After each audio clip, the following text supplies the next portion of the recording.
some public safety trends and answer some specific questions about particular programs and initiatives using data. The third thing, and like I said, many of you sit on our committees, we facilitate interagency collaboration across a number of priority areas that our CJCC members have identified. And then lastly, we provide training and technical assistance. So each year we convene a number of sessions, and they can be in-person sessions like this or webinars. We've had forums, and we also do public meetings. And I do acknowledge we've had a bit of a hiatus with these types of information sessions, and like many of you, we had some staffing shortages. But I'm very excited to say that in recent months, we have been able to staff up our policy team, and it's our policy team that plans and organizes these events. And so, I'm really excited about the staff that we've been able to bring on to our policy team. They really are stellar and come with great backgrounds and great insights. And so, speaking of that, one of our newer policy team members is Adam Schutzman, and he's coming to us, has a number of years of experience in criminal justice policy, including violence against women, as well as reentry. And then Adam is also the lead for CJCC's incarceration and community corrections portfolio. So he's going to serve as our moderator today, and he's the one who is the lead on planning this session. So with no further ado, I'm going to bring up Adam, and he'll take it from there. Thank you, Adam.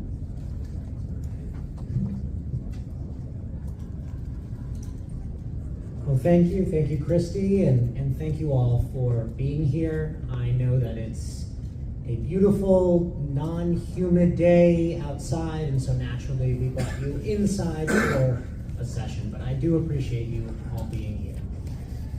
We're excited for this opportunity to really delve into risk assessment in the DC criminal justice system.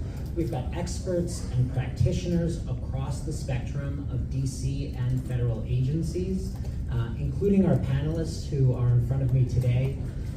This includes Cedric Hendricks and Dr. Deborah Kafami from the Court Services and Offender Supervision Agency, Damon Tiggs from DC's Pretrial Services Agency, and Samuel Hall from the Bureau of Prisons. I want to thank all of you for joining us today for this great conversation.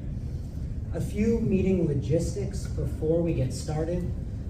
If you haven't already, make sure before you leave to sign in. There's a sign-in table outside. This is just how we track our participation at these events, and also to let you know about future CJCC events. This session is going to consist of a brief presentation about risk assessment, a few prepared questions for our panel, and then we're going to open it up to audience Q&A. If you have a question when we reach the audience Q&A portion, we'll have CJCC members on each side to provide a microphone so you can give your question.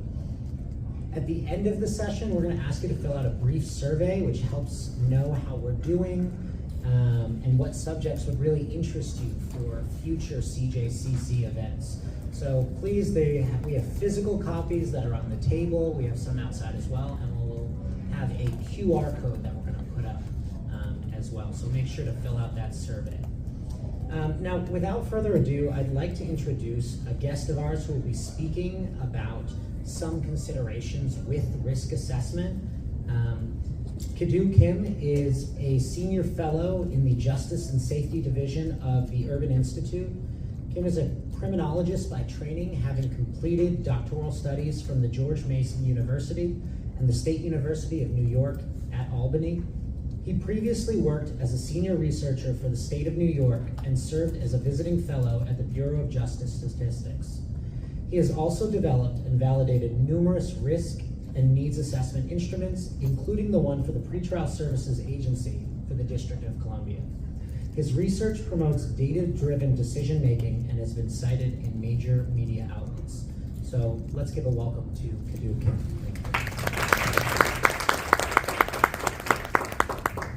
Thank you, Adam. Thank you, CJCC, for inviting me to this exciting information session.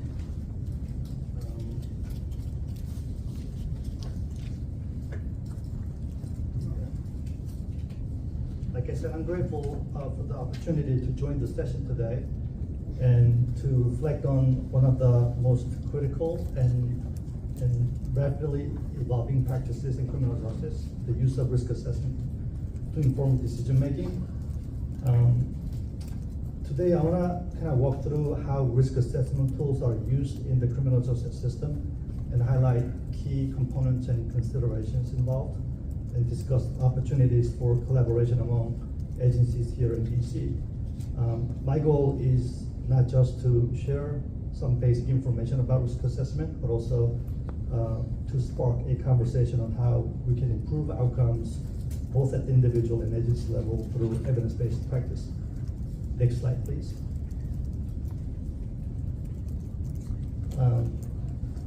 Let me start with a quick introduction.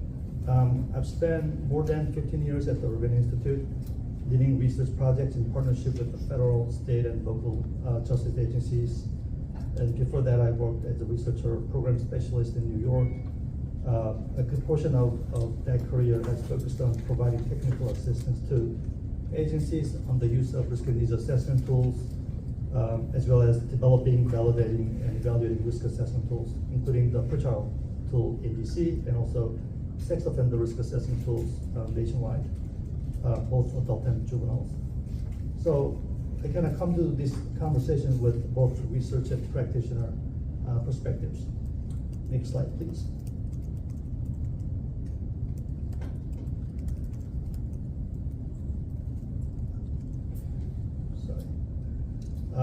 Before we dive in, I want to quickly go over the key objectives for today's information session. First, this is to share information on the risk assessment tools currently used in DC's justice system. And second, this is to highlight effective practices for applying risk and needs assessments. And third, we want to explore opportunities for collaboration among agencies. And my job today here is to help set the stage for that conversation by laying some common grounds around how we talk about risk assessment. So I will start by introducing a shared vocabulary, which will make it easier to discuss both the tools and also the way they are applied.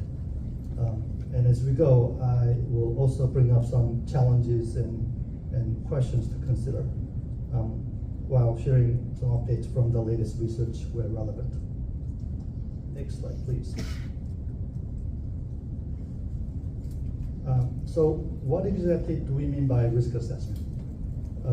At its core, it's a structured process to assess the likelihood that somebody will experience a specific outcome of interest. Most often, we are interested in reoffending, recidivism, failing to appear in court, or violating supervision conditions. By structured, we mean standardized protocols and instruments, not clinical, personal, informal judgment. And importantly, assessment is about quantifying risk, right? So it usually involves assigning probabilities, going from 0 to 100%. And then classifying people into categories, risk categories, like high, medium, or low. Sometimes there are 3 categories, 5 categories to work around, based on that probability. And it's important to note that these are 2 related but separate steps. Calculating probabilities is one thing, designating risk levels or risk groups is another. And these elements create an environment, the evidence-based framework for making informed, structured decision-making. Okay, next slide, please. Okay, there are 4 core components to risk assessment. The first is collecting information on risk factors. And risk factors are measurable characteristics, features, and factors such as prior criminal history or substance use issues that are linked to outcomes of interest, the things that can predict the outcome. And second is calculating scores. Once you collect information on risk factors, you can use those factors to calculate the score. And this can be done through a paper and pencil assessment, often paired with an in-person interview, or through computer-assisted systems. In DC, you will hear more about it shortly, but the agencies rely on fairly sophisticated tools and processes. And scoring itself can be as simple as adding up items, basically tallying up all the risk scores, or it can be as complex as applying weighted formulas. And depending on the underlying methodology for how to weight scores, there could be many different versions of approaches. Going from regression, some statistical approaches to more breakthrough approaches like machine learning, artificial intelligence.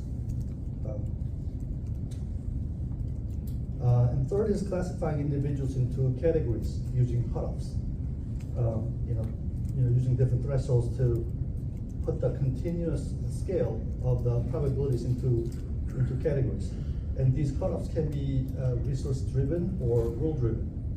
Resource-driven cutoff might mean labeling the top 100 people as high risk, for example, simply because your agency only has resources to provide intensive supervision to 100 people, right? So that's an example of a resource-driven approach. A rule-driven approach, on the other hand, could be based on some normative or empirical standards. For example, anyone with a predicted recidivism risk above 50% could be considered as high risk. You can set the threshold wherever you want, but it's based on some empirical or normative standards. And in practice, most systems, and often unintentionally and haphazardly, use a mix of both, a little bit of both. And fourth, customizing responses based on risk categories, deciding what level of supervision or intervention is appropriate. So increasingly, agencies are embedding this step within broader case management systems to align assessment with the ongoing decision making. And this is the one area likely to see major improvements in the coming years, driven by rapidly evolving AI technologies and applications. Next slide, please.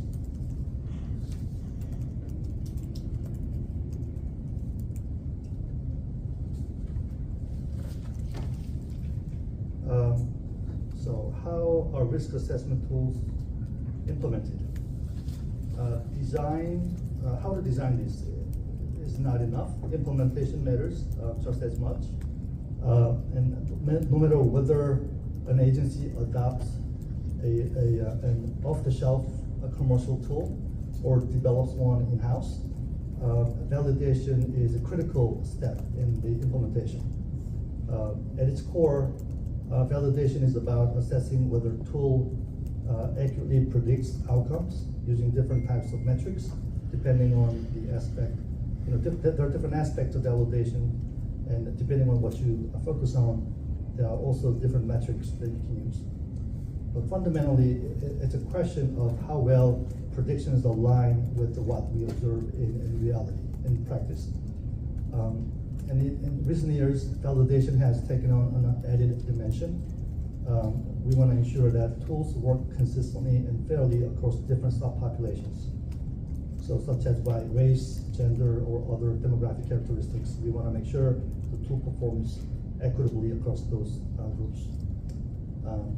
So in that sense, validation is not just about confirming that tool works, but also about whether it works equitably. Another consideration that I want to highlight is that it's critical to keep in mind that the populations and conditions evolve over time. And agencies try different things all the time, and all that can affect the tool's performance. So no risk assessment tool is ever static. We really need to recalibrate the tool, and whenever the circumstances change or the tool performance begins to decline, you want to think about how to revalidate and how to recalibrate the tool. Okay, next slide, please. So why does adoption matter? Why do we want to adopt risk assessment tools? First, efficiency. Agencies only have so many resources, and especially lately, everybody's dealing with the shrinking resources, and risk assessment helps make sure those limited resources go where they are most needed.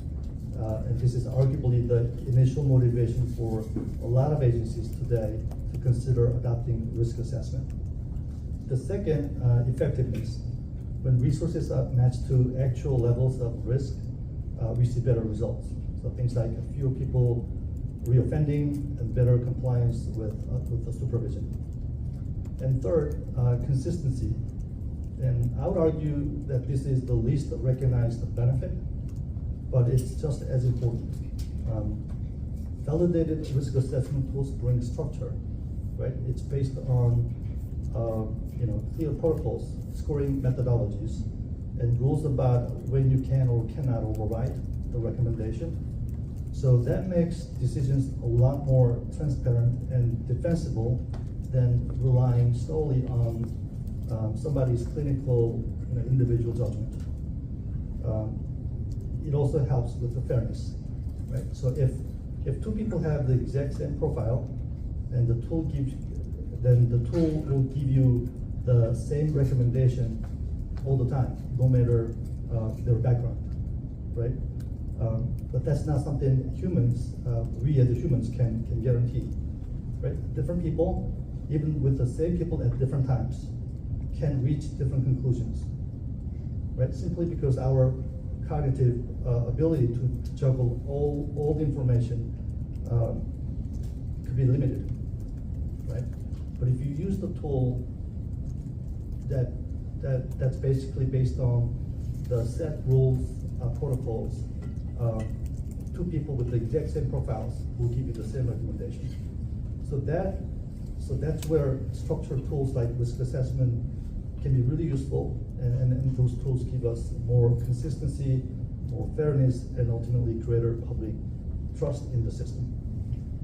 Next slide, please.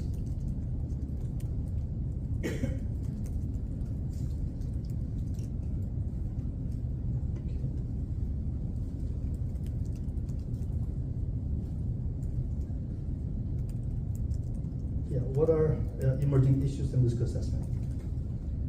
So of course there are still challenges ahead, or opportunities for improvement. One is fairness and bias. Like I said earlier, it is getting more attention nationwide, right? So how do we spot and address systematic bias in risk tools? Another challenge is validation and generalizability. How often should these tools be tested, and by what standards? Right now, practices vary widely, even in academic research, and we still lack systematic data-driven evidence to guide the field. Too often the focus has been on questions like, which risk factors is most predictive, or which tool has the highest accuracy, which tool is better. But many fundamental issues still remain under-researched, like what it means to implement a tool without proper local validation, or how to recognize when a tool performance is deteriorating, and when do we need to do the recalibration. Some of the practical questions have not been examined systematically, even in the academic field. Then there is AI, right? Much of the conversation so far has centered on predictive accuracy. It's kind of similar to what I just said earlier about, which tool works better. Whether AI can improve our prediction or whether it risks undermining trust and transparency, those are the kind of main questions that have been surfaced so far. But as I mentioned earlier, the real game changer may be in case management, and that will come in the future. AI has the potential to help agencies balance resource constraints with the needs and risk of populations they serve, optimizing how responses are delivered. And finally, communications. How do we explain risk scores in a way that are clear, accessible, and responsible. So they aren't misused or misunderstood. These aren't just technical questions. In my opinion, there are governance challenges, and addressing that will require ongoing collaboration. So I think that concludes my presentation. If there are any questions from the audience, I'll be happy to answer them now or later. Yeah, thank you.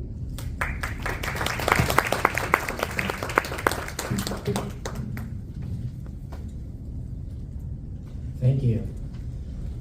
And now we're going to open up our conversation to our panel. For our panelists, there are a few microphones in front of you. Please share them with each other, and you can come just click the button on the front. It will have a green light to let you know when you're up. You know, the first question I have for the entire panel, especially the agencies represented here today, is, you know, what's the purpose of your risk assessment tool, the one that you have at your agency, and how does it support decision making at your agency? And I'd like to start right in front of me with CSOSA. Hi, Bill. Okay, is this on? Well, good afternoon, everybody. I'm Cedric Hendricks. I'm the Associate Director, Acting Deputy Director. Been at CSOSA for almost 24 plus years and have worked with many of you in this room. And one of the things that I have enjoyed during my many years at CSOSA is working with people, human beings, you know? And, you know, for all my years at CSOSA, we've had assessment tools. You know, we used to call it the auto screener, and that was part of the business process, and everybody was subjected to the auto screener as part of their integration into the supervision experience. But at the base of it all, you know, you had people sitting across the desk from people, talking to people about the needs of people. You know, and that's what I've enjoyed most about CSOSA. You know, and when we found needs to be met, you know, we turned to partners like Tammy, you know, or we turned to, I remember back in your early days, partners like Pat. And we've even worked closely with partners like PDS and Jamie, you know, doing some extraordinary things. I think about our road trip to Rivers, where we were taking information and services down to people who were locked up, some not knowing when they were coming home. And then, you know, my colleagues over there, these are a couple of folks on my staff over there, Elba and Michael, you know, who were about the business of finding resources and services to match the needs that would come through these conversations that we would have with people. So that's the part of the work that I have enjoyed. And I think that, you know, as we think about tools that categorize people, calculate their probabilities, the notion of an in-person interview versus a computerized assessment, you know, I heard all these things and I thought, gee whiz, you know, where are the people behind all of this stuff, you know, the utilization of these tools? Because at the end of the day, you know, it's those kind of interactions that matter. I was standing in my yard one day doing some yard work, and a guy walks by and he says, and this will resonate with some of you, he says, "You're the guy in the videotape, right?" And for those that, you know some of my work, you know, he was talking about Community Resource Day, right? And he had, I guess, been on the receiving end of that somewhere at some institution in America, right? And fortunately for me, since we're standing there, you know, he had a positive experience because he saw us reaching out in a very aggressive way, trying to get him information to help him when he came home. You know, and although we were using technology to get that information out, we've seen the impact of it over the years. And so I kind of start with that because, again, for me, it's those kind of human interactions that have meant the most to me, where I've seen people touched, moved, and transformed. So these tools are, I think, an important part of our business process, if you will, to the extent that they can help us kind of evaluate resource allocation and I guess ultimately determine the effectiveness of the work we do. But you know, again, so much of it, in my mind, depends on the relationships we build with the clients that we have, with the partners that we have. Because I think that for me has been the measure of what success is or isn't in my 24 years. I brought my colleague here, Dr. Deborah Kafami, to talk about the tools we use now at CSOSA. In the last 5 years, we've evolved from the auto screener into something called DREA and DARIS, and Debbie will talk more about the specifics of those. But I just wanted to kind of open up that dialogue by talking about you know, what really is at the base of our work. You know, as human beings, as people who get moved by the engagement with our community supervision officers, several of whom are in the back over there, and that's really where the rubber meets the road, I think, in this work. Good afternoon. At CSOSA, we use a variety of risk assessment tools, but the primary one for our general risk and needs assessment tool is what we call DARIS, D-A-R-U-S. It stands for the Dynamic Assessment of Risk Under Supervision. It is a 5th generation, new state-of-the-art risk and needs instrument. It's dynamic. It runs daily behind the scenes and within our information system to help determine and make recommendations for offenders' risks based on a combination of static and dynamic factors. DARIS incorporates dynamic information from another instrument that we use called DRAOR, D-R-A-O-R. It is the Dynamic Risk Assessment for Offender Reentry that was developed by Dr. Sarin. This instrument assesses the offender's acute, stable, and protective factors that are found to contribute to an offender's reoffending. So some of that data is pulled into our information system and used in the DARIS recommendations. The purpose of our general risk and needs assessment tool, DARIS, is to determine an individual's risk for reoffending and also identify intervention needs. So based on the results from the DARIS, individuals, our supervisees, may require additional diagnostic tests or assessments, such as like the static 99, our sex offender population, psychosexual, psychosocial evaluations, even suicide risk assessments. We use ASAM criteria, or the Addiction Severity Index, to identify substance abuse issues, and behavioral health assessment tools. Some of these are done in-house by our staff, while others are contracted out. So the DARIS kind of drives everything that happens with the supervisees. So the information from our tools supports decision-making around what team should the individual go to, what's the best team to meet their needs, which it also helps us determine their contact standards. High-risk people, we have more contact with them, more interventions, interactions. And of course, it helps us identify programming needs and also accountability tours. I think most everyone's familiar with accountability tours, where we go out with, and our officers go out with MPD, Metropolitan Police Department officers, on new offenders under our supervision who are intensive and high risk. So we establish a rapport with them and the police. So that's kind of in a nutshell how we use that. Thank you. Thank you all. I want to pose the same question to you, Mr. Tiggs, about the purpose of risk assessment tools for your agency and how they support decision making.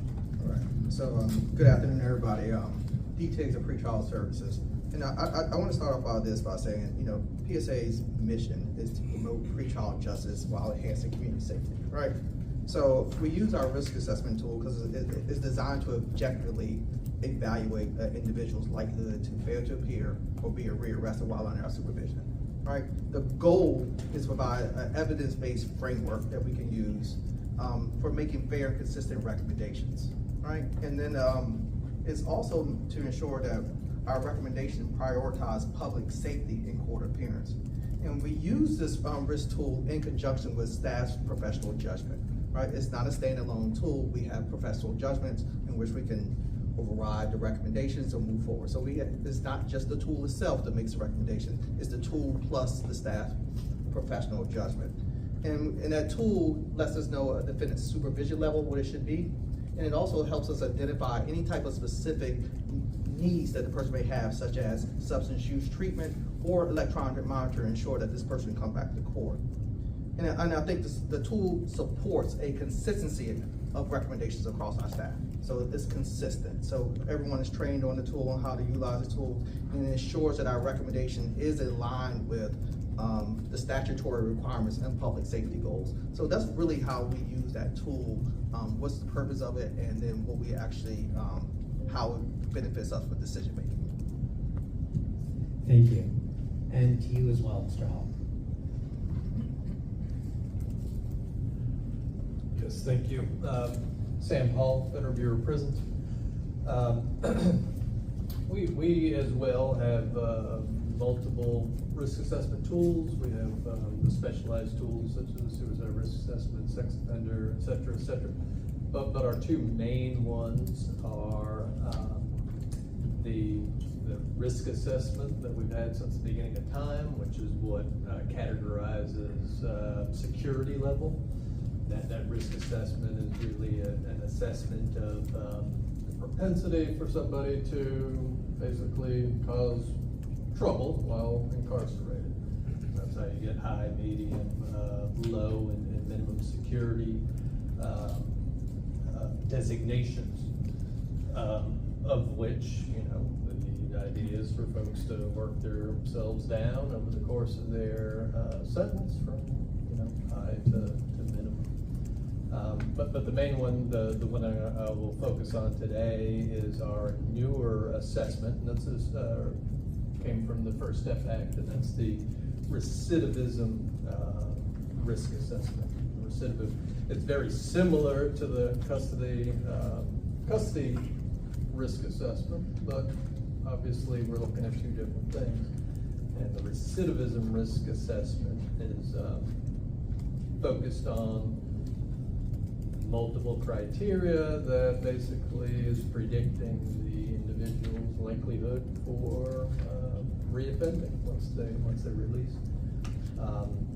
And of course I can get into the details there, but how does it support the decision making of our agency? It assigns the risk of recidivism levels, and that in turn provides what Congress allotted as far as time credits and things like that as incentives to engage in programming and again work themselves down from a higher risk of recidivism down to a lower risk of recidivism.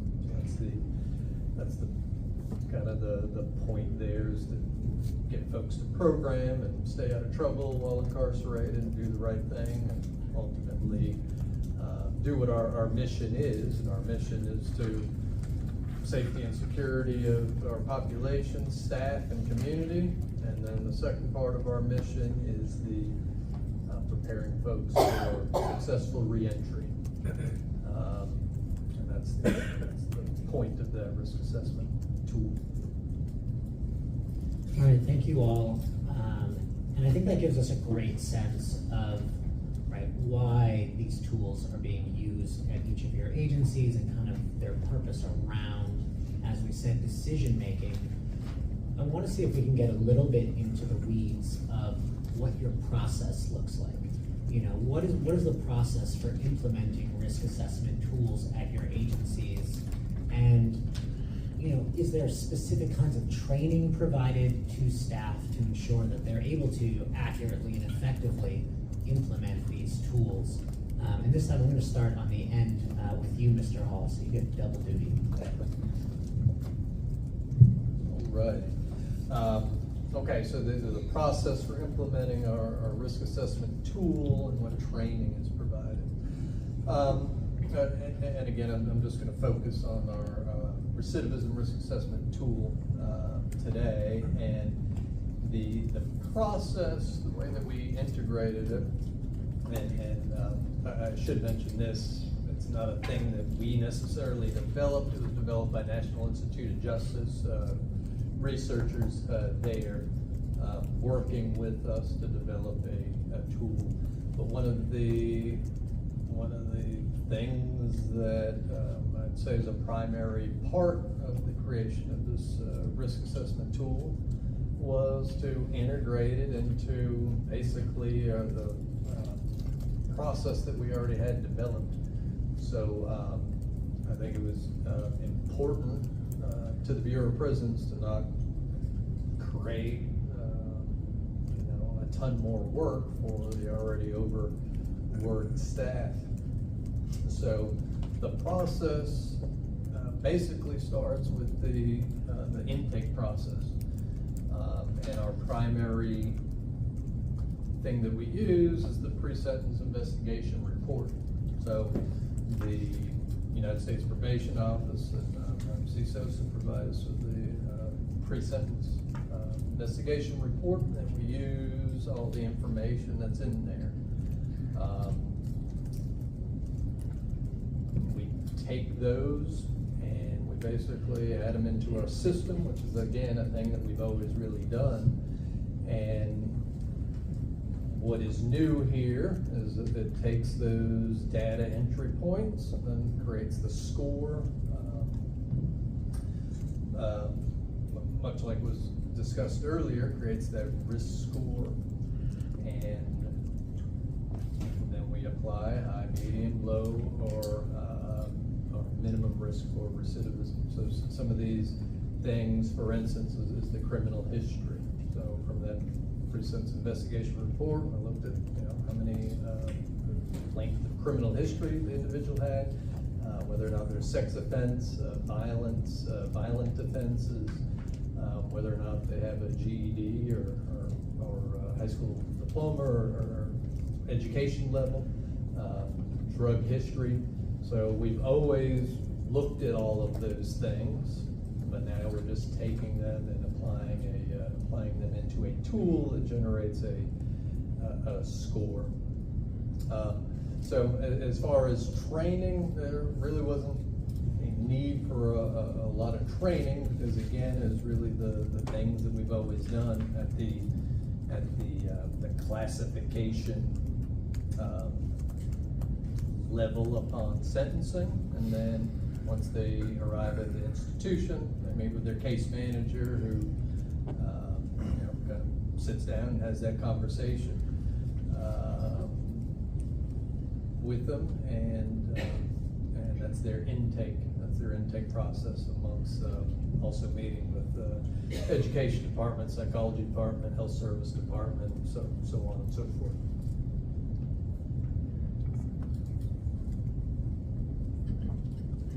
Mr. Tiggs, I want to pass it to you. Okay, so I think implementation of our tool is really, if you saw Mr. Kim's slides, that's exactly what we did. Is after the tool was validated itself, what we did is incorporate it into our own internal case management system. So it automatically calculates the information as we input the information. So once we input verified information such as the defendant's criminal history, his social demographics, his criminal justice status, drug test information, it's automatically calculated. So we don't use pen and paper in pretrial. It's automatically done internally. So that, and what that does is it reduces errors, right? So once we validate it, we incorporate it into our system. The next thing that we did is we trained all staff and supervisors on the application, interpretation, and the data input requirements. So all staff goes to training on how to enter the information to the system and how to interpret the results, right? And we get these results, just similar to the BOP, we get results from the individuals from low to high risk, right? So we know what the fitness risk level, so we get that input. That input is given to us for every individual that we process for arraignment and support. So anybody we have contact with, we conduct a risk assessment and we have a score for them. So we did validation, automation input, train the staff, and then the next thing we do is quality assurance, right? we make sure we're constantly making sure that the data that's inputted is accurate and complete. So every case that someone does, a supervisor reviews and make sure that the data is accurate. So that's all for every case that happens. And then the final thing that we do is constant revalidation, right? We've got to keep looking at it, make sure it's predicting like we want it to predict. And so we do that regularly. I think we have validated our risk assessment several times since implementation, and I believe pretrial services is probably one of the longest users of a risk assessment in the pretrial arena. Do you see something?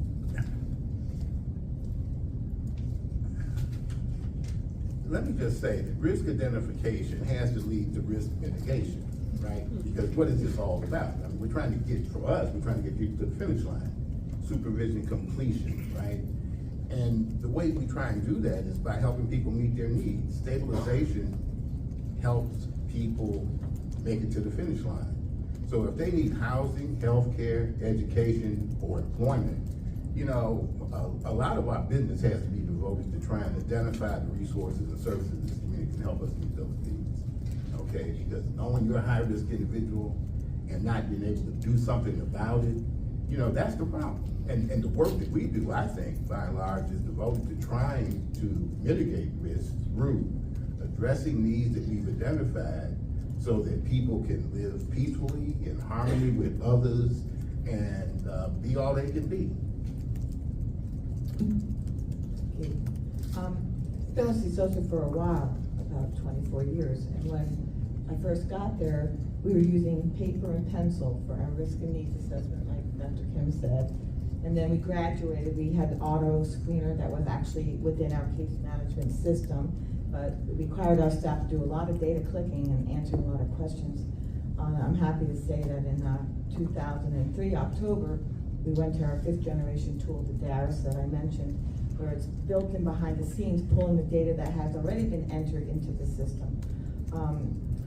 We also implemented our DRAIR in November 2021, and when we first did that, it was a separate computerized system, but now it's fully automated, which is really, really great. The way it works right now with the DARIS, it incorporates the information, makes recommended daily a supervision risk level, and when that risk level changes, our staff receive an email notification. Either it can go up or down, and generally why it went up and down. And then the staff will look at our officers, and they'll either agree or disagree with the recommendation. Then a supervisor, many of whom are here today, will review the rationale that the CSO provided to increase or decrease the risk level. Nothing's perfect system, so we do have discretion. We do get information, what we call it data plus, that's outside of the system, things that we may know about, intelligence we may get from MPD or some other information that's not captured in the system. So that will help inform our decisions as well. And then once it's so that's kind of how the process goes. It gets approved and the levels are there daily for us to see. In terms of the training and how we implemented it, well, whenever we implement any new assessment instrument or tool, our staff receives instructions and training, and one of our trainers is here. And actually, I think all the staff who's back there, raise your hand, have done training for our staff, either our current staff or in our CSO Academy.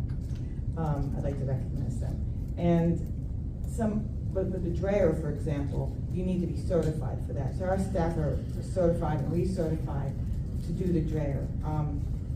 And we also provide our staff a lot of policy and guidance memoranda so they know how they're supposed to implement the system. Thank you all. I have a few specific questions for each of the agencies, and I want to start with the Pretrial Services Agency. Something unique to you all is your measurement of judicial concurrence. And I wanted to see if you could talk to us a little bit about what judicial concurrence is and what your goal, basically, of judicial concurrence is at PSA. Thank you for that question. Judicial concurrence is unique to pretrial services, right? And what judicial concurrence to us means we're comparing our release recommendation to the actual release decision made by the court, right?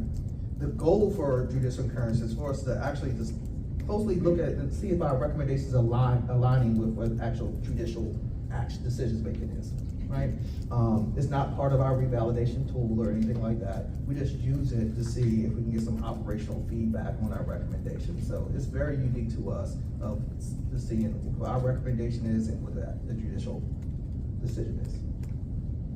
And do you have a general rate of judicial concurrence you all have had recently? Generally, I think our judicial concurrence is around 82%. Thank you. Mr. Hall, I have a question for you. We know that someone who is convicted of a DC code offense that is often a felony or will lead to incarceration for more than 1 year is going to lead them to a BOP facility, which is really something unique to DC's population. Have you had to make any modifications to your risk assessment tool to address this population, or is it integrated the same way you would for the general population of BOP? Yes, thank you for that. The short answer is there were no changes for the specific population. It's integrated together. The only the main thing that we've had to do separately is identify the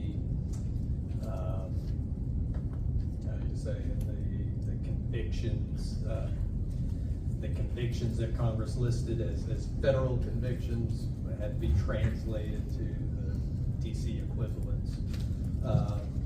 So that was the main thing as far as specific to DC offenders, but the whole tool gets revalidated every year by National Institute of Justice, and they've made the necessary adjustments, mostly for male, female, various races, various ages, make sure it wasn't being skewed in certain directions. So they revalidate that every year, publish a big report showing what changes need to be made. Usually it's just changes to cutoff levels and things like that. Thank you. And for CSOSA, we know that you all integrate your dynamic risk assessment tool with your case management system. I'm not an IT expert, but I have to imagine that's somewhat complex. How does this help you better serve your clients?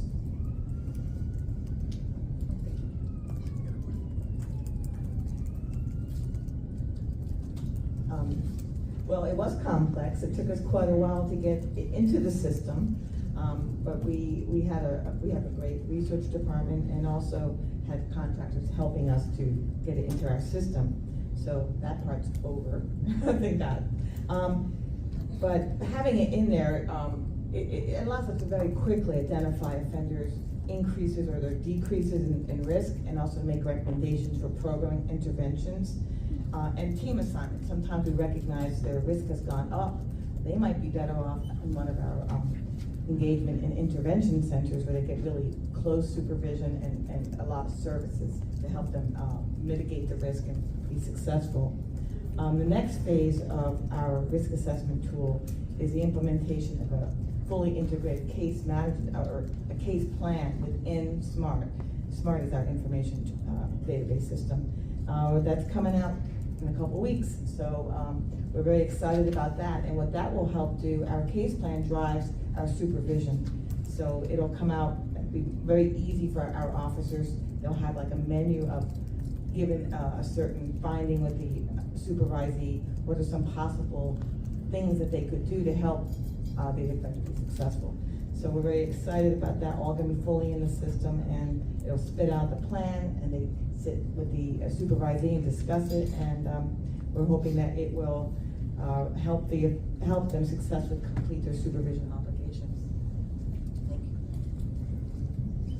So we've heard about 3 different risk assessment tools today, each sounding quite unique. One thing I'm wondering is, do you all collaborate with other agencies on risk assessment. What are benefits or challenges that you face with sharing the results of your risk assessment tools with other agencies? And I'm gonna just leave this open to the panel, so whoever feels they want to jump in on this one, because this is about collaboration. Well, I'll start. First, when it comes to collaboration for the development of our tool, we do not collaborate with other stakeholders for the development of our tool. We do share the results of our tool with other people. Right. And one of the things I'll say is, and then when we provide this report to the court that has this risk-based recommendations, we don't share the score with the court either. What we do is instead, we actually educate the judge, the defense counsel, the prosecutor on the intent behind the risk-based recommendation that they see, and the specific risk factor that's trying to mitigate.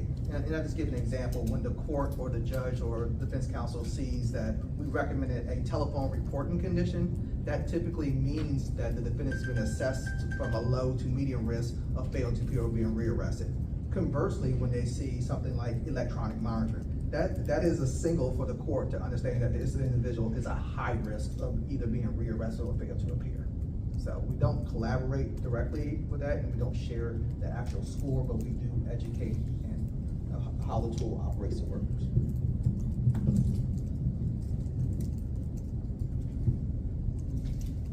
CSOSA also does not directly collaborate on our risk assessment tool itself. However, we do share information with MPD. As I mentioned, we do accountability tours.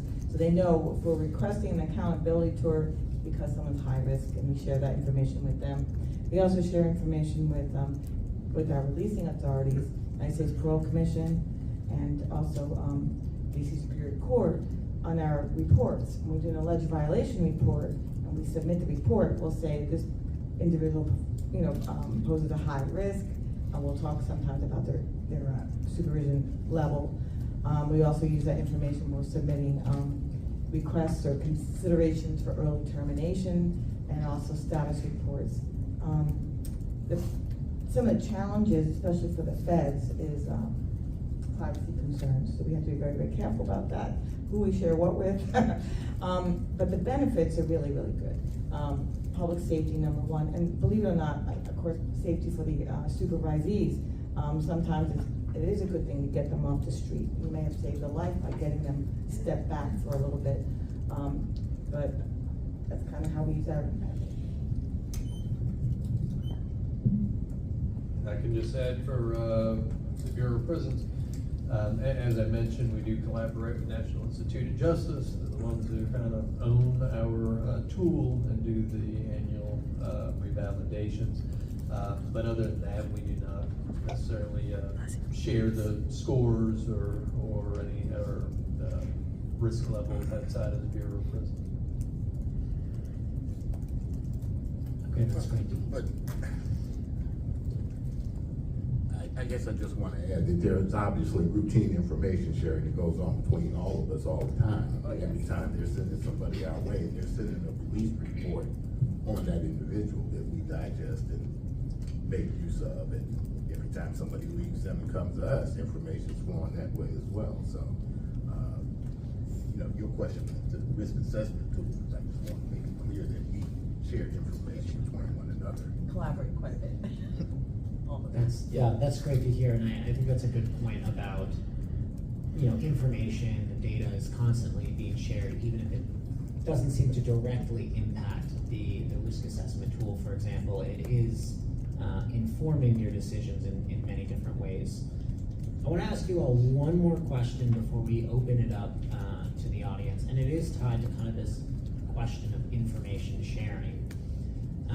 Are there any areas where you feel your risk assessment tools could be improved, right? Is there any information, for example, that you do not currently have access to that would further improve your risk assessment tools?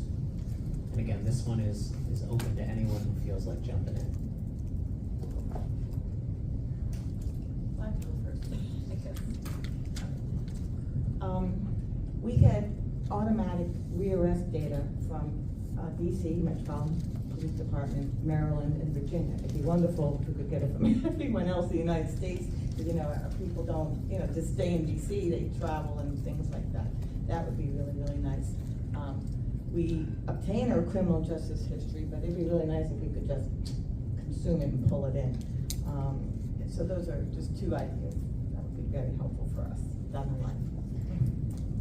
I can say for Bureau of Prisons, one thing that I know many of us are very interested in pursuing would be the use of artificial intelligence to digest the 50-page pre-sentence investigation report and just chop it up into a whole bunch of data points for a human to then review and validate, obviously.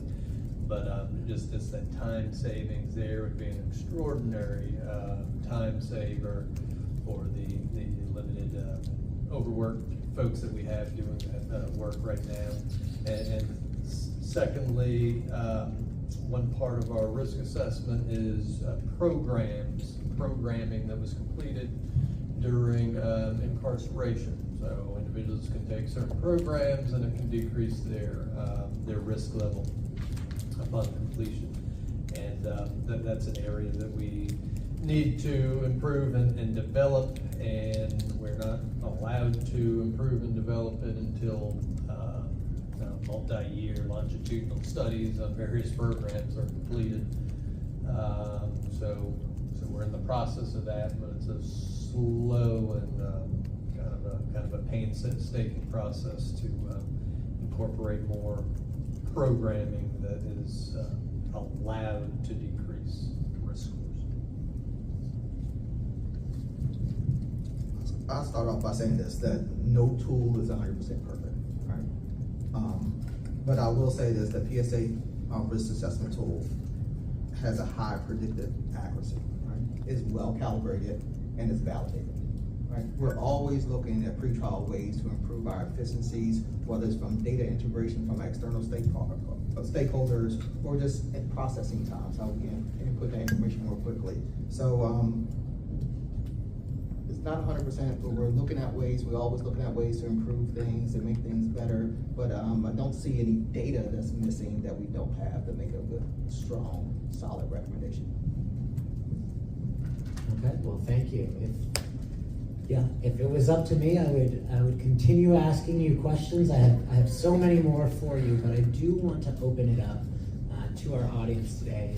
I thank you all for sitting through that and kind of listening to our panelists. We're going to have Megan on the side there with a microphone, and Dan, potentially, I'll give him my mic to hand out. If you have a question, please raise your hand. It can be for any of the panelists. It can be for all of the panelists. It can also be for Dr. Kim, who gave his presentation in the beginning, and they will be happy to answer your questions. So again, if you have a question, please raise your hand. Hi, thank you. I was wondering if you could tell us more about the data that you're using to train the tools that you're using. One of the things that you talked about a lot was consistency. But if the data that you're using is biased in itself, and then there's consistency with the results that you're getting from those tools, I'm not sure that consistency is a good thing necessarily. So I'm curious about where you're getting the data, how outside parties can then use it to test in ways that may be different from how you're testing it. And that was for anyone. For us, Well, for pretrial, I'll start with this. Our data comes from a variety of different locations and areas. The first thing is defendant demographics. That's coming directly from the defendant. We interview each defendant as they come through the process, so that comes directly from the defendant. The next thing is the defendant's criminal history. We're pulling that information from a couple different areas. One is from FBI records. So as the various jurisdiction arrests and they report, that is the information that we're using to update our system. There's also various court information records, like we're pulling directly from Superior Court records and things like that. And we're doing that nationwide. We're not just pulling records for DC only, it's nationwide. and we're inputting that information in our system. The next thing is what we looked at is the defendant's incident events. What are they here for today? And we're getting that information from either the U.S. Attorney's Office or the Office of Attorney General in the District of Columbia. So we get that information directly from them and it's inputted into our system. And finally, another area that we're looking at is our drug test results. We have our own internal drug testing collection, right? We get that information once somebody's arrested and locked up. Our drug testing unit will go back and collect the sample, and we'll get that result typically within 45 minutes to 2 hours. So that information is directly there. And then the defendant's current criminal justice status, that's from our research, from our investigation. If we determine that the person's on probation, parole, or supervised release anywhere, that information is inputted. Or he's on pretrial supervision, has a pending case, that information is directly inputted into our system. So it's either coming from the defendant, the U.S. attorneys or prosecuting agency, FBI records, court records, or our drug testing information. Sorry, that was very, very helpful, but to also follow up with that, when all of that information is being put together, you're then coming out with a score. How do we as outside people know that that score is actually reflective of, for example, someone's risk of flight when they're pretrial or something like that? Like whatever number or combination that you're coming up with, whatever your algorithm is, can you tell us more about that and how we can have access to it to evaluate whether it's accurate? I wish I could tell you more about that. because it's right now the risk tool is integrated into our system. As we put data in, it's calculating for us. How does external people get access to it? I'm assuming that's got to be based upon a request to the agency.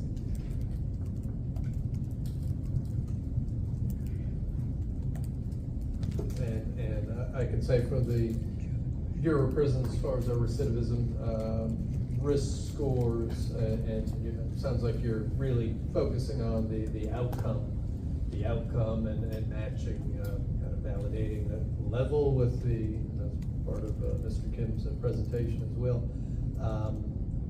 Like I said, annually the National Institute of Justice is validating it. As far as long-term outcome studies, I'm not aware of any that exist at the moment. We're only, I think it was 2022 when it really went into effect, so we're only 3 years out right now. I think we have another question up here. We do, and this is related to the last question you asked, which was about what other information you could use. And also I think it's relevant to the points that you made earlier, Cedric, that we're talking about people, and these are, we're people trying to work together to figure out how can you help somebody be successful, right? I went to a conference last week, and I know this is dangerous, but I took a workshop about risk assessment. And so I'm this much of an expert now, right? And the workshop was about strengths-based risk assessments. First, I want to know, Mr. Kim, what you've heard about these, but they were talking about the improved outcomes by asking people what questions that would elicit what their strengths are. And when I heard this, I was like, this is so dumb. We were doing this 30 years ago in special ed, right, Jamie? I mean, this is not a new idea, but certainly you see the difference on someone's face when you start asking them. So it seems like you have a good relationship with your aunt, right? And that's a strength, that they have somebody that they can count on. Or it seems like you're a really hard worker, because I see, you know, all of these certificates you've done, or that's what the construction folks are saying about you. It changes the whole dynamic of the conversation. So they were saying that the best ones put it first, so that's how you start the conversation. And then that's information that you use when you're figuring out how do we meet the needs of people? How can we use those strengths to put that together? So I want to know what you know, Mr. Kim, and then if that's anything that you all are doing or have heard about. Yeah, can you all hear me? I can try to speak loud, or maybe try to use the mic. Check. Yeah, that's one of the things that are evolving. Like you said, it changes the dynamics, it changes the narratives. And we have talked a lot about changing the narrative. Narrative means a lot of things these days. So, yeah, it's important in that way. But if you ask me, the core the function of these tools wouldn't necessarily change. Right? We're trying to identify people that we want to focus on and invest more resources on. Maybe the way we identify these people would slightly change. Definitely the narrative would change. But how risk assessment works in principle would be similar. Methodology, scoring stuff, all that remain pretty similar. It's just a different narrative, whether we want to focus on a glass half empty or half full. You want to talk about recidivism versus you want to talk about positive outcomes. It's the inverse of the other. Yeah, I guess the way that I was thinking about it and was that, okay, here are the weaknesses someone has, but here are the strengths. It's wrong. Okay, but this can help us come up with the plan, the interventions to actually meet the needs better if we know what people's strengths are, and start with that rather than starting with somebody's weakness. That can improve the outcome. It's not necessarily going to tell us whether somebody's higher or lower risk, but here are different approaches we can take with this person. Yeah, that makes sense. I think that makes more sense in the context of needs assessment and case management, trying to bring in somebody's strengths to be able to match better programming for the person.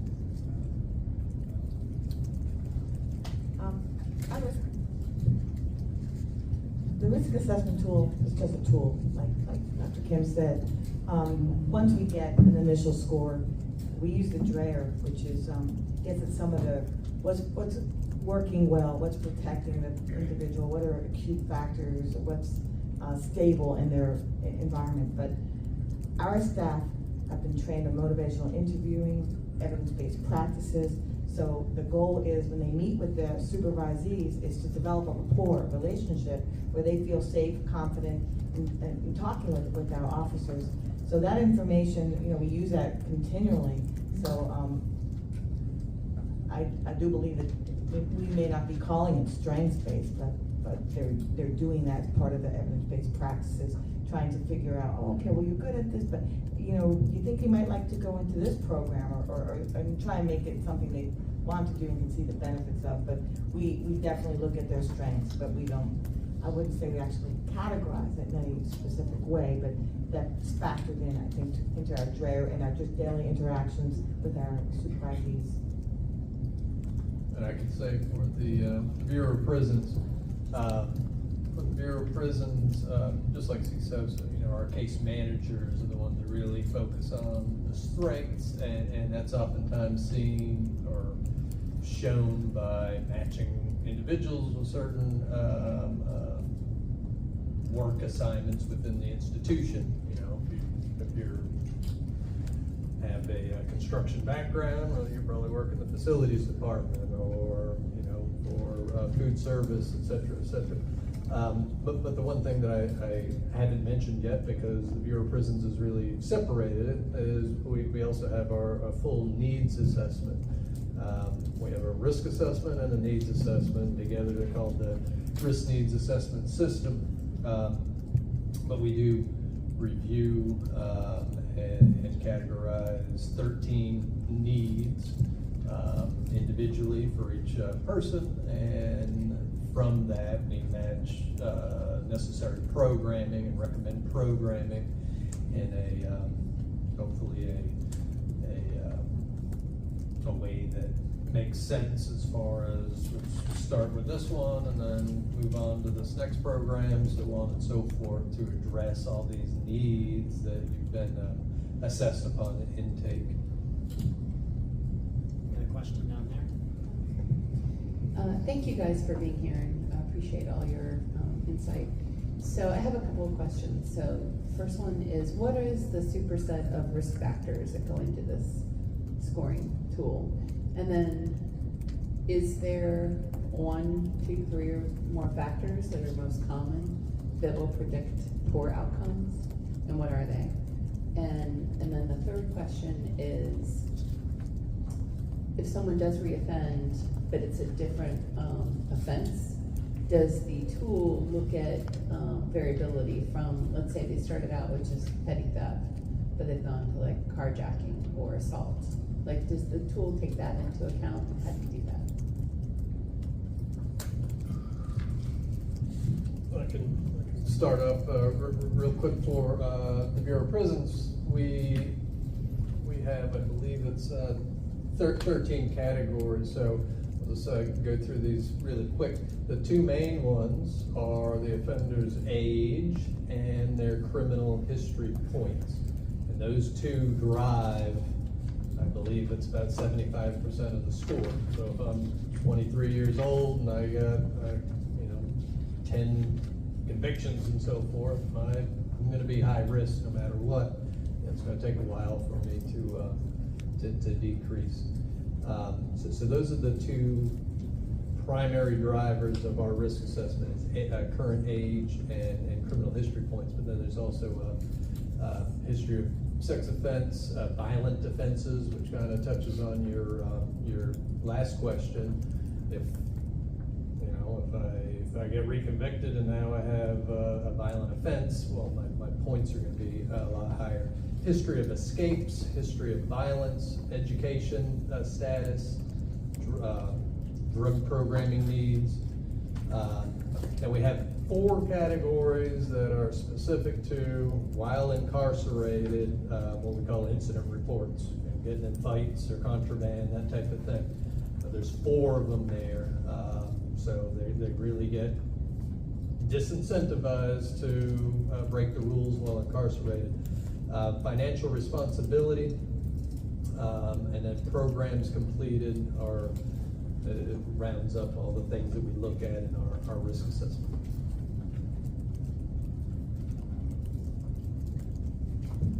So at PSA, our risk assessment tool takes into 43 risk factors into consideration. 43 of them.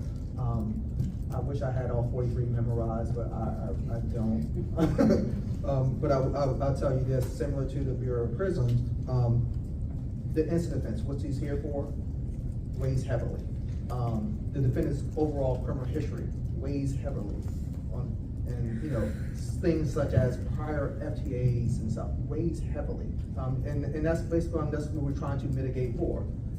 Fail to appear in rearrest. And so that's our tool is designed to identify those who have a risk of failing to appear or being rearrested. So those are the two, criminal history, incident offense is the driving factors of the defendant's risk score. For CSOSA, our old risk assessment tool didn't factor in dynamic things that can change. There's always stability. You can't change your age. You can't change your past. So that's the beauty of DARS. We're able to incorporate dynamic factors. We don't have quite as many factors in our model as you do. That may be, I want to say 12 and 13, but of course, current age and criminal history does weigh heavily. But we look at things like how many years were they previously under our supervision? Has a violation report been submitted or revocation held within the past 90 days? What's the DRAIR, which is our instrument we use to get the dynamic information? What's that saying? Drug test results, that's something that is changeable. And their instant offense and criminal history, so those are the main things. In terms of you get rearrested for something that's more serious or less serious, yes, they are kind of weighted in our system. Violence, weapons, and sex offenses are way higher than a poker or container alcohol or something like that. Thank you. We have a question right back here. Oh, no, right there. I have 2 questions. One for pretrial.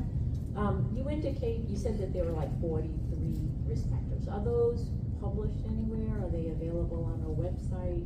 Can defense lawyers access them so if they disagree with the way something was calculated, they can address it with the judge? So we have 43 risk factors currently in our risk assessment tool. They're not published anywhere. I think just like anything else in the government, if you can make a request, and that information will be shared. So on a case-by-case basis? So no, like I said earlier, when we provide that report to the court, defense counsel, and the prosecutor, it does not provide the actual score. What it does is provide a recommendation. We educate them what that particular recommendation would infer. Like I said, a telephone reporting condition typically infers that a person has a low to medium risk of failure to appear being rearrested. But when they start seeing things like electronic monitoring, home confinement, that is the signal that this individual has a high risk of being rearrested or fail to appear. So it's more of an educational part. We have our offices right by the court, the arraignment court. So if anytime a defense counsel wants to have some questions about our recommendation, we have a representative in court to answer any questions that may arise in court regarding our recommendation. So. And the judges are trained on it, so the high concurrence rate would indicate that they support the work that you're offering. Right, we educate the judges when, as you know, there's a number of judges that come through, the number of defense counsel, prosecutors, constantly evolving. So we're constantly meeting with them regularly to educate them on our recommendation and how it works. And for BOP, for the person from BOP, how often are DC offenders eligible to have their risk assessment re-evaluated? So everybody is treated exactly the same regarding the recidivism risk assessment.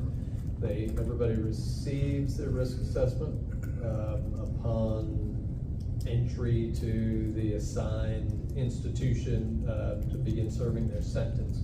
So it's not while on pretrial or anything like that. So once they receive their sentence and they go to their institution and begin serving that sentence, within 4 weeks, they have their risk assessment score assigned. And the case manager meets with them, discusses it, what it means, what they need to do to begin lowering it. And every 6 months after that, they meet with their case manager, and there's an automated reassessment that looks at things like institution incident reports, how many programs you've completed, those type of things to adjust, hopefully lower, but sometimes higher, their score. And then when they're in that last year, it's every 3 months. So every 90 days, they meet with their case manager in their last year before coming out. And there's something, since DC offenders aren't eligible for the same FSA First Step Back credits and programming and are often at the bottom of the list for enrollment in any courses, is BOP doing anything to give DC offenders credit for self-program courses or online courses, things that aren't part of BOP programming since they can't get into BOP programming? I'm not aware that DC offenders are not able to get into programming, because they do, but I'm happy to discuss that with you. Everybody who has a recidivism risk level is eligible for programming. We've got 120 programs, and I know firsthand that there's many DC offenders in many of those programs. So maybe I could be misinformed, but I thought the First Step Act didn't include DC code offenders. The only part that doesn't include DC code offenders is the time credits. The time credit incentives, the First Step Act time credits. And they are about to receive those. Could be next month, could be in a couple months, but the process has already begun for all the DC offenders to receive the first step back time credits, just like every other federal offender. Yeah, so one thing I can say is that the DC Council passed a law in 2022 that made DC code offenders eligible. They haven't been receiving those credits yet, but you know, they are in the process now of actually starting to implement that for DC code offenders.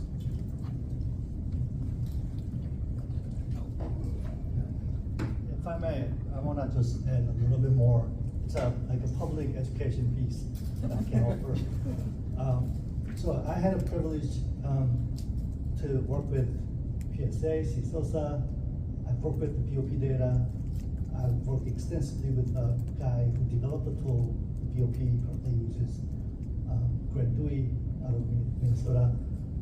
So maybe some of the information is not publicly available right now, but I can tell you that these guys are using a decade ahead of the technology, and I'm not paid to say this, but I just want to say, you know, so what goes into the tools, right? Basically, there are three criteria, right? One, legally relevant. Two, theoretically salient. Three, empirically predictive. So you don't want to put in stuff that's not predictive. It only adds more to the computation burden. So you don't want to throw in anything just random to the theoretically salient variables, predictors, right? So you don't want to throw in stuff like head size, foot size. It's only relevant things, theoretically. And then the first one, the legal relevance, right? This is what I want to kind of tell you a little bit more about, right? The pretrial, the main function is that their risk assessment practice is about determining the FDA risk and public safety risk, right? As you go into the system, go through the process, and get to the correctional settings, it's more about providing adequate level of supervision within the facilities, and also as you get to the community-based corrections, it's also about supervising. So some of the information is not available at early on, right? So for example, personality traits, impulsivity, that's relevant information, and that information is available at the correctional stage, but that's not available at the pretrial stage. And that's not legally relevant factor to consider at the pretrial stage. Why does it matter? Whether somebody is impulsive or not, you can't make a determination on whether to release or detain the person based on that impulsivity. But that's not legally relevant factor. But that factor becomes relevant legally in correctional settings. Okay? We have time for one more question, and I see we have somebody with a microphone over there.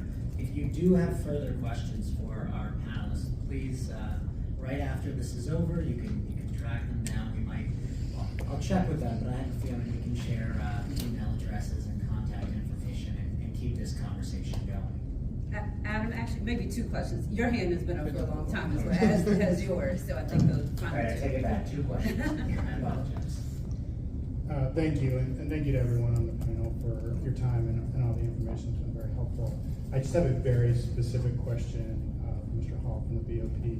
I've heard for a year and a half now, the U.S. Attorney's Office and a number of hearings mention a lawsuit related to the pattern risk assessment tool, but I haven't been able to get my hands on that lawsuit. Do you know the name of that case or the jurisdiction where that case has been brought?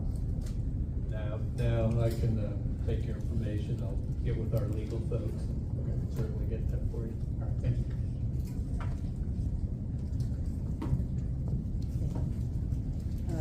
Pretrial services mentioned where the majority of the data is coming from. And so how are you all ensuring that the information inputted in the system is correct? And how do you audit yourself? And who has oversight? So, a couple things happen. So every case and all information that's put in there it has to be valid information and verified information, if you will. Also, every case, when you put into data, there's a supervisor who reviews that case to ensure the accuracy for all cases that's submitted to the court to make sure that the data is accurate. Then we have also a regular, consistent quality control of everything, and that's every month we get a quality control report to make sure that data is being entered, see if there's any patterns or issues that's happening, and if so, we correct them immediately. And we have one more question. Yep. So I want to follow up on a few questions that have been asked already, just two.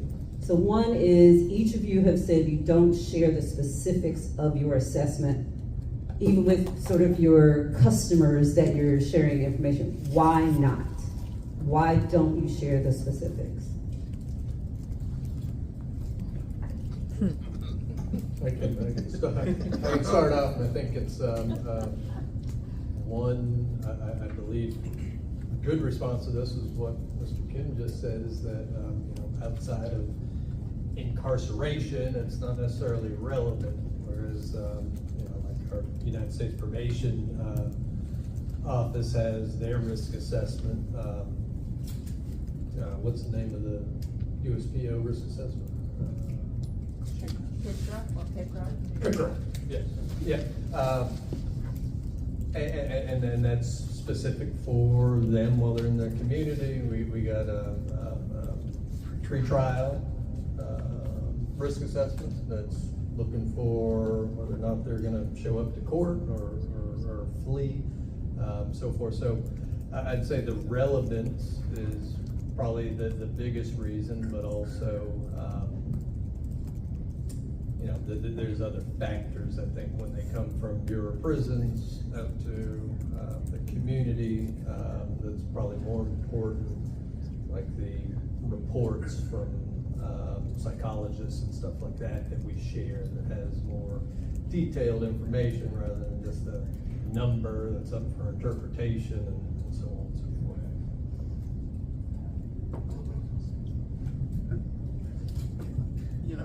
And as I said before, Christy, and as you well know, Sam made reference to the 50-page pre-sentence report. And can we get AI to digest? Obviously, we produce a 50-page social history on somebody after sitting down and talking with them, right?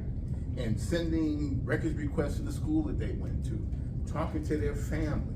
I mean, that's the whole process of information gathering that's driven in large part by the person across the table from us. So, and I think the other point you just made is that, we all kind of have different missions, and the risk assessments that we're doing are for different purposes.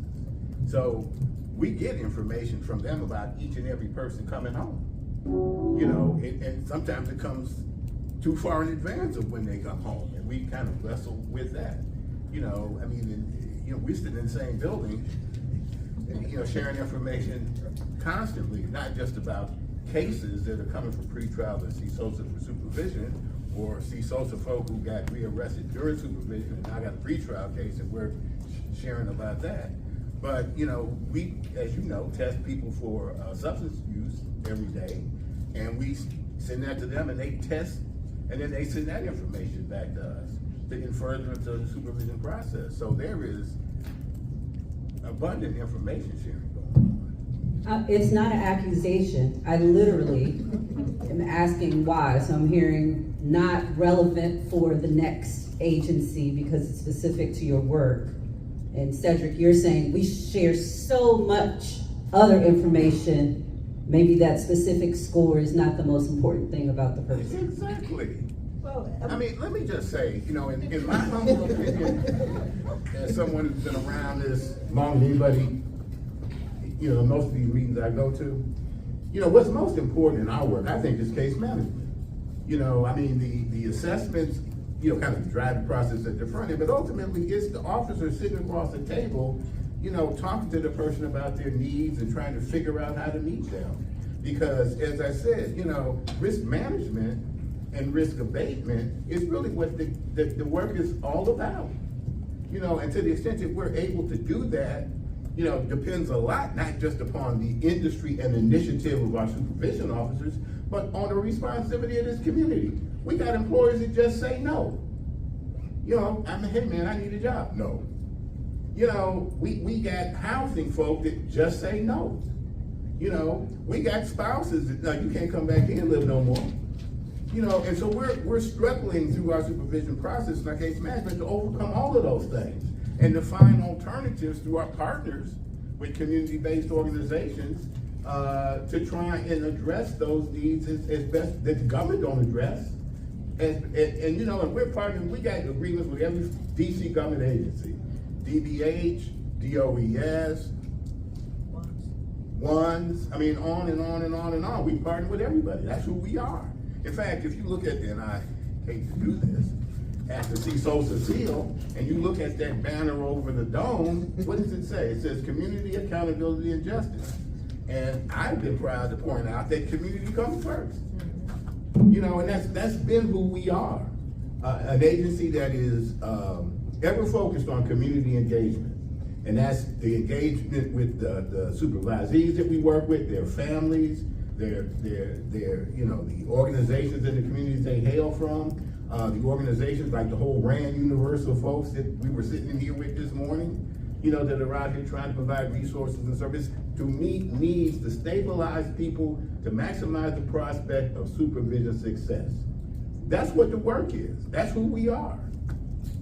You know, and the assessment tool is just a piece along the way of engaging and helping people. So I'll answer. Whatever Mr. Hall said, he said, and I'll drop the microphone.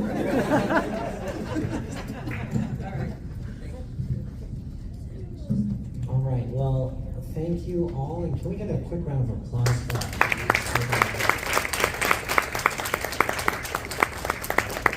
Thank you all again for attending this session. We do have a survey. We have physical copies here on the table, but there's also a QR code.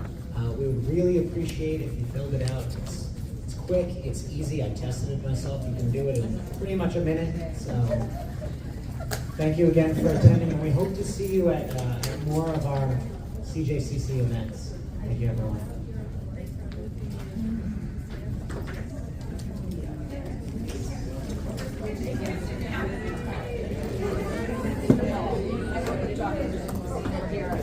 Thank you so much. I appreciate it.